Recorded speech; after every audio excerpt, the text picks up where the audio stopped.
Coach Brad Laird, the Demon football coach, getting ready for National Signing Day Wednesday. Coach Laird, you were a head high school football coach at Ruston High School for 4 years. Doug Peterson was the head high school football coach for 4 years. He just won the Super Bowl. Are we looking for that kind of success from you? A lot to look forward to, huh? I tell you what a great story. I mean, and to have one of our own with Coach Mott that's able to tell some of those stories that as he was there with Coach Peterson and see what he's accomplished throughout. I guess the last 8 years, I believe, when he was at Calvary. But yeah, great for him. Great for the Peterson family. Exciting game and an exciting week coming up for Demon football. Signing Day Wednesday. I know you guys have put a lot of work into this. It goes back months and months and months for the staff members that are retained and for the new coaches who come in. They've had to hustle. What has the process been like? Well, this process has probably been a little bit different than what it will be as we move forward, but it's been a great process, And you really look at the 3 to 4 weeks, the dead period that we had from the first signing date, December 20th, all the way up to I think January 12th, actually January 13th, before we could get back out on the road recruiting. Well, during that time, formulating the staff first and foremost, and then at that time.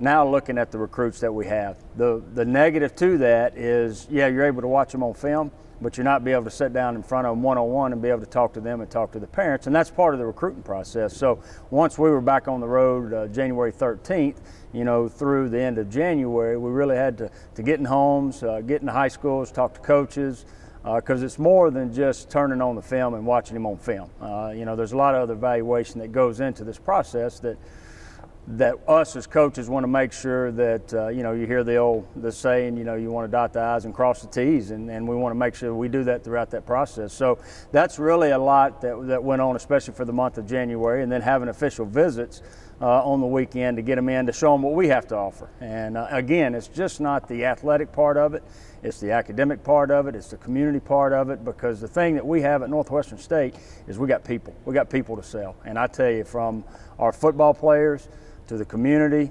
to the staff on campus that did a great job in, I say selling Northwestern, but telling them what we have. And when I met with those parents on Sunday mornings, they bragged about Northwestern State and they bragged about the people. 4-year program each year. Can you just give us an idea of the scale of this thing?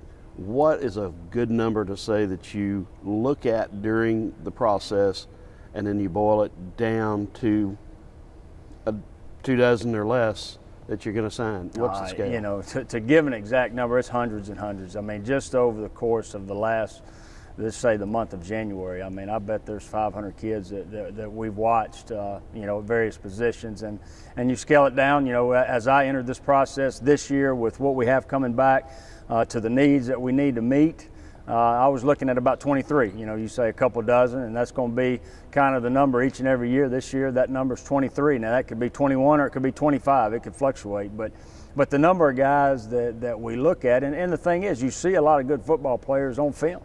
But now, the other part of that process for us as coaches is to what type of person are they? Sitting down with them, being able to meet with them face-to-face, meeting with their families, meeting with the coaches, meeting with the counselors. Because you eliminate some of those when you look at the transcript. And, then you move on to the ones that academically can be able to handle what's going to be asked for them once they get into college. All right, let's specifically talk about those needs that you see this recruiting class helping to fill. Well, I guess starting on the offensive side, we're going to sign a quarterback.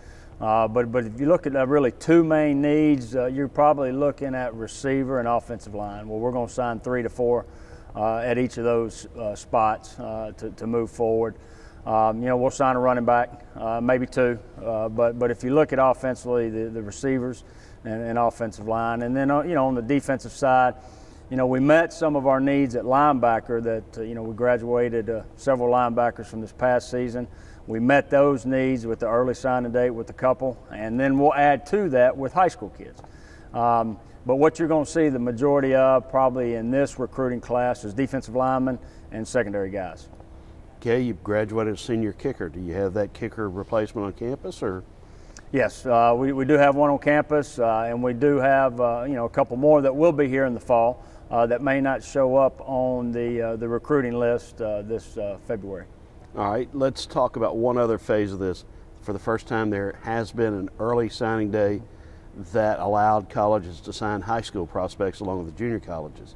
You didn't go heavily into the high schools, got one in the early signing period, I believe, but a lot of schools, particularly at higher levels, did. How does that impact your process? Well, again, this year it's a little bit different because even at that time didn't even have a staff in place, much less being able to evaluate the kids, getting homes and see parents. So it was kind of more for the junior college route for us, which that process has been there in the past. As we move forward, we'll look at. I think it benefits us. For some kids, it kind of explains, okay, this is where you stand in the recruiting process. If you have schools talking to you and they're not signing you on that early signing period, so it clears things up. But if we have some guys that we're committed to and they're committed to us that are high school kids, then yes, then we'll look to sign them during that early signing period. What is it that will make Wednesday a success? Well, the thing I think when you talk about these guys that sign, you're talking about your future, and recruiting is the lifeblood of any program. And the success that we're going to have come Wednesday is when we get those faxes in of those 20 to 25 guys that are bought into my vision. They're bought into the vision of these assistant coaches. They're bought into the vision of the university and the direction that it's going with all the momentum that it has. But also, to be honest with you, we've recruited over this last month for the future. I'm ready to recruit the present. I'm ready for our coaches to get involved with our football team.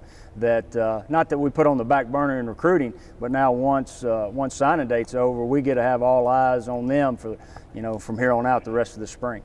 It's going to be a lot of fun. It will. It will. Looking forward to starting spring practice.